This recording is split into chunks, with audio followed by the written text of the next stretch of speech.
उत्तराखंड के पूर्व कैबिनेट मंत्री हरक सिंह रावत ने एक बार फिर चेतावनी भरे अंदाज में धमकाया है, डराया है। हरक सिंह रावत कह रहे हैं वो सबकी पोल खोल डालेंगे। अब वो किसकी पोल खोलेंगे, कैसे खोलेंगे, कब खोलेंगे ये तो नहीं पता, लेकिन हरक के इस बयान के बाद उत्तराखंड की राजनीति गर्मा जरूर गई है। उनके इस बयान से खलबली जरूर है, सियासी गलियारों में कई मायने इसके निकाले जा रहे हैं। देखिए, सीबीआई की जांच मेरे खिलाफ नहीं हो रही है, वो पाखरो टाइगर सफारी के काम को लेकर हो रही है। और एक मंत्री के रूप में मैंने कोशिश की है कि टाइगर सफारी बने, गढ़वाल का विकास हो, लोगों को रोज़गार मिले। लाखों एक पाखरो टाइगर सफारी अगर आज बन गई होती तो लाखों लोगों को रोज़गार मिलता। किसी के कोई सफारी चलाता, कोई गाइड का काम करता, कोई ढाबा खोलता, कोई रेस्टोरेंट खोलता, कोई टूर गाइड का। मैं सोचता हूँ कि प्रत्यक्ष अप्रत्यक्ष रूप से लाखों लोगों को काम मिलता।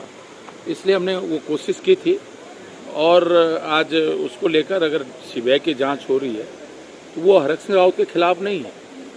पाखरो सफारी केस में हरक सिंह रावत सीबीआई और ईडी के शिकंजे में है। जांच चल रही है, कार्रवाई हो रही है, एक के बाद एक सवाल उठ रहे हैं और अब हरक कह रहे हैं कि अगर वो फंसते हैं या उनको फंसाने की कोशिश होती है तो फिर अंजाम उसका बुरा होगा। हरक कह रहे हैं कि जांच आखिर उनके ही विभागों की क्यों, जिन विभागों के वो मंत्री थे सिर्फ उनकी ही जांच क्यों, सारे विभागों की जांच होनी चाहिए। और हरक कह रहे हैं कि अगर उन पर शिकंजा कसा तो आगे मुश्किल सबकी होगी। और क्योंकि सीधे सीधे मेरा कोई इन्वॉल्वमेंट उस टाइगर सफारी को लेकर नहीं है, उसमें मेरा प्रयास है कि मैंने भारत सरकार से बात करके उस टाइगर सफारी को स्वीकृत किया है।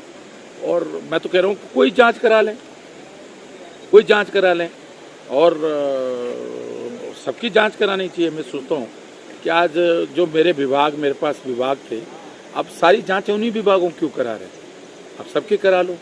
और मैं सोचता हूँ जब जांच आगे बढ़ेगी और कभी सीबीआई के वो, मैं कह रहा हूँ वो दुर्भाग्य न आए कि जब सीबीआई के लोग मेरे पास आए और फिर मुझे बहुत सारे वे तथ्य सीबीआई को सौंपने पड़ेंगे और सीबीआई अगर उसका संज्ञान नहीं लेगी तो मैं माननीय सुप्रीम कोर्ट और माननीय हाई कोर्ट में उन बातों को रखूँगा।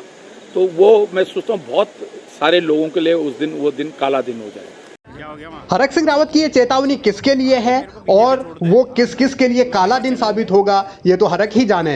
लेकिन इतना जरूर है कि हरक सिंह रावत ये साबित करने की कोशिश कर रहे हैं कि उन्होंने भी कच्ची गोलियां नहीं खेली हैं। उनके पास सबका काला चिट्ठा है और जरूरत पड़ने पर वो उस काले चिट्ठे को खोलने की हिम्मत भी रखते हैं। अब हरक सिंह रावत वो काला चिट्ठा सार्वजनिक करेंगे या नहीं करेंगे, पोल लोगों की खोलेंगे या नहीं खोलेंगे ये तो नहीं पता, लेकिन उनके बयान के राजनीतिक मायने कई निकाले जा रहे हैं। एक तरफ संकेत ये देने की कोशिश हो रही है कि हरक खुद को बचाने के लिए दूसरों को डरा रहे हैं कि वो उनकी पोल खोल देंगे। दूसरा ये भी संकेत है कि हरक सिंह रावत कोई बीच का रास्ता निकालना चाहते हैं ताकि सुलह हो जाए और वो जांच के दायरे से बाहर निकल आए। लेकिन आगे क्या होगा, हरक क्या करेंगे, इस पर सबकी निगाहें टिकी हैं।